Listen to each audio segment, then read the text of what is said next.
All right, TeamStrub day 43, and I am in Anchorage, Alaska. That's right, Anchorage, Alaska, with Carlette Mack from Covenant House. Carlette, why don't you introduce yourself? Thanks for joining us this morning. Thank you for having me. Let's tell the world what you do. Hi, my name is Carlette Mack, and I'm the Chief Operating Officer here at Covenant House, Alaska, and so glad to be joining you today. Great. Well, thanks for being here. So, tell us more about your organization. What is Covenant House? Sure. So Covenant House Alaska is part of Covenant House International, which is a national organization that works with homeless and at-risk youth. And Covenant House Alaska has been in the Anchorage community for 26 years. And our primary goal is to help young people transition from being homeless to being independent. Great. Let's talk about this facility. Sure. So this is a new facility. Yeah. We just took a little walking tour, which you can see some more on my Snapchat at Strub. So talk about how this facility came to be. Sure. So the facility that we're in right now is called the Youth Engagement Center, and we will actually have been here 2 years in August. And this facility houses a number of our programs, primarily our emergency shelter, and with the goal of being a place for youth to come who need to get off the streets. Really our mission here is to work with youth to get them into independence. We do everything from workforce development. We have an array of services to engage them. We have substance abuse counselors. We have an amazing health wellness center that provides health services. Mental health clinicians. We also believe that engaging them in positive activities like music and art. We have a multi-purpose room for basketball. Our ultimate goal is to work with these youth holistically and to engage them in the things that they enjoy, but also to help them identify those things that are keeping them from being independent. The youth that we work with are between the ages of 13 to 21. And in addition to what we do here, we also have a team that goes onto the streets looking for young people in hopes of bringing them into services. Wow. So how long have you been with Covenant House? I have been with Covenant House for 19 years. And how have you seen this facility grow? You started here in Anchorage. Yes. Are you from this area? I am from Anchorage, yes. Okay. I've lived in Anchorage for a little over 27 years. So we'll talk a little more about that at the end, but in terms of where this organization was 19 years ago versus where you are now, how did you get to this point? You know, I really have to say that we live in an amazing community that really believes in our young people, and I think the building that we're in right now is a testament to that. You know, the facility that we were in prior to coming here, it definitely met our needs for 25 years, but it very much was we were trying to develop our programs into a space, and what coming to the Youth Engagement Center has allowed us to do was to develop programs that meet the needs with the ultimate goal of engaging youth. And this community came together. I mean, they really believed in this building. And I say that we didn't build the building, we actually built our mission. So in addition to supporting us by donating to the building, we had vendors who donated money back from the money that they made from the project. We had our Davis constructors, they actually hired our youth. Actually, all of the project managers who participated in this project hired youth as part of the project. And as a community, it has allowed us to offer more volunteer opportunities. So we have more volunteers than we've ever had before. Okay, let's segue right to that then. The role of volunteers. I mean, I'm here to try and help your organization later this morning. And everybody watching back at home, it is still morning here in Alaska, and there's plenty of sunshine as well. So how can a volunteer help Covenant House? Sure, so we have a lot of great volunteer opportunities. I would say one of the kind of main volunteer opportunities that we're always looking for is for mentors. We actually match our youth with a mentor who's staying with us in one of our programs with the ultimate goal of working with that youth to build positive relationships with someone. We are really in need of male volunteers.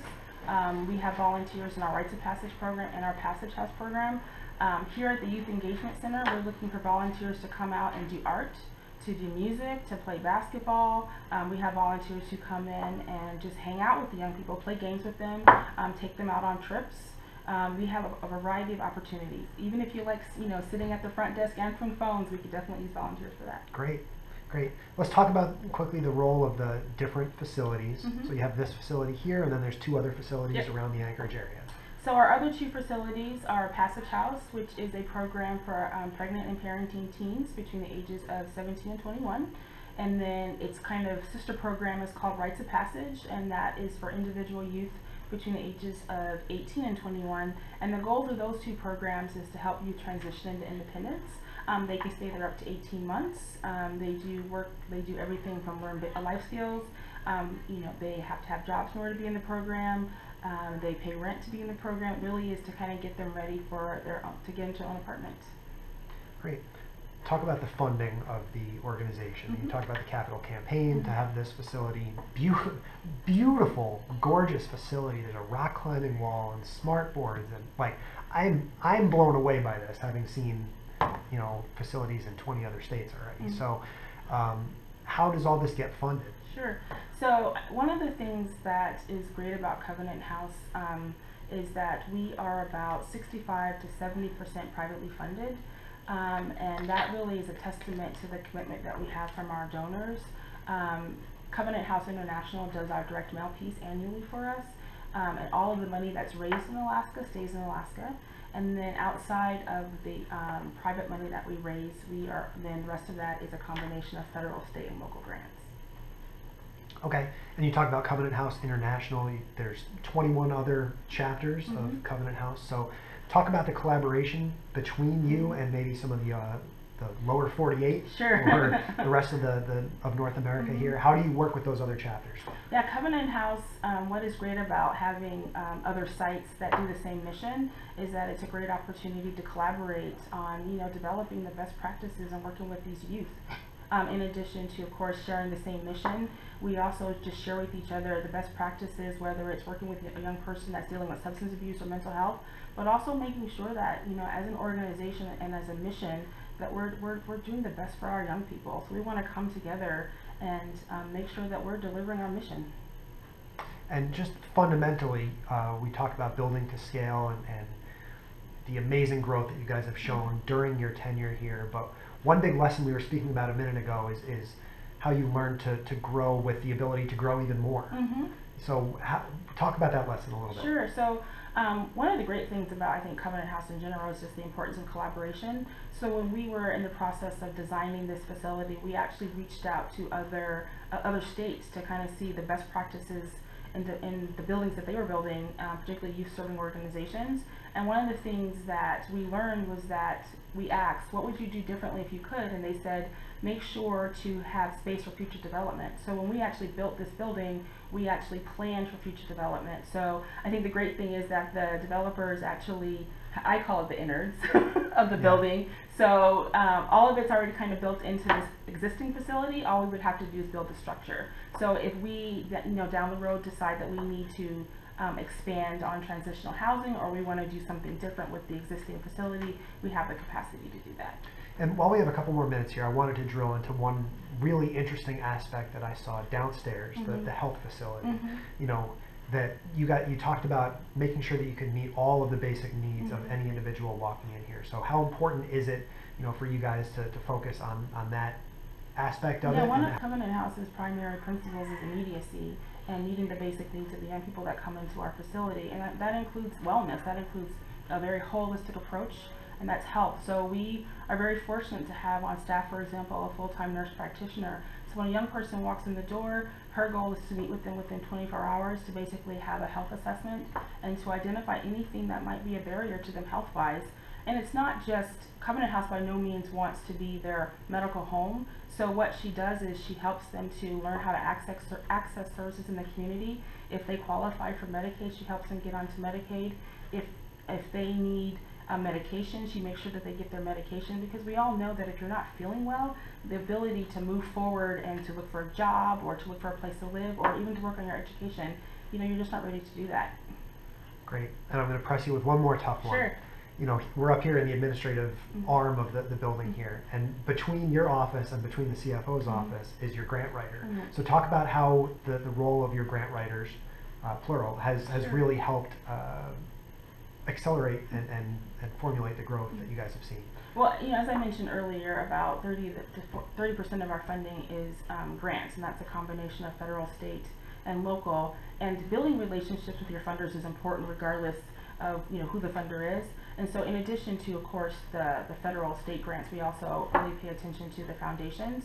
And we have grant writers on staff that really is their primary focus, because it's important that we be able to communicate effectively what our programs are and having effective grant writers is very important to doing that. And so we're very fortunate. Actually, our grant writer's been on staff for 6 years, the same grant writer, and then we just added a second one to be able to focus on foundations. Great.